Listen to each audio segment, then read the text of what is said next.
দাদা এটা কোন জায়গা? এটা জলহরি। জলহরি মানে তোমার ভাদুতলা থেকে? ভাদুতলা থেকে 10 মিনিট রাস্তা। 10 মিনিট রাস্তা। এবছর তাহলে আপনি কি কি চাষ করেছেন? লঙ্কা লাগিয়েছি, কুমড়ো লাগিয়েছি, আচ্ছা অন্যান্য শাক সবজি লাগিয়েছি।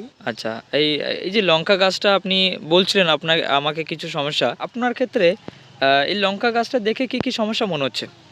সমস্যা মনে হচ্ছে পাতাগুলো কুঁকড়িয়ে যাচ্ছে আমার।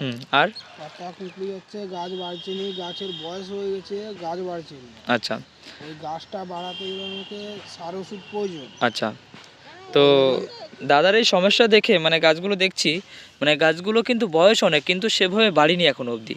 তো দাদার এই সমস্যা দেখে আমাদের স্মার্ট ভ্যালু লিমিটেডের যেটা অ্যাগ্রোভেরা গ্রানুস, এখানে 5 কাঠার মতো জায়গা আছে, সেখানে আমি অ্যাগ্রোভেরা গ্রানুসটা পরিমাণ মতো দিয়েছি এবং সাথে অ্যাগ্রোভেরা প্লাস যেটা আমাদের ভিটামিনটা আছে ওটা 2 ট্যাঙ্কি আমি এখানে দিয়েছি।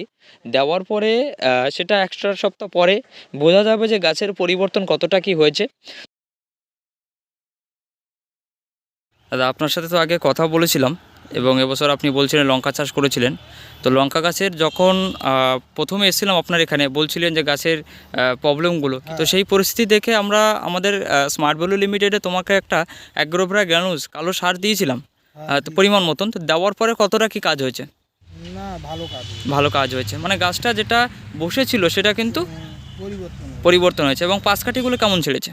পাশপাতিগুলো ভালো চলেছে। আচ্ছা, এবার কোনো লঙ্কা চাষি যদি এরকম পরিস্থিতি হয় তাদেরকে যদি আমরা এই অ্যাগ্রোভেরা গ্রানুসটা দিয়ে স্মার্ট ভ্যালু লিমিটেড, তাহলে কি সে চাষি কি ব্যবহার করতে পারে? হ্যাঁ, রেজাল্ট কি ভালো হবে? অবশ্যই রেজাল্ট ভালো হবে। তুমি ভালো রেজাল্ট পেয়েছো তাই তো? হ্যাঁ। ঠিক আছে, ধন্যবাদ।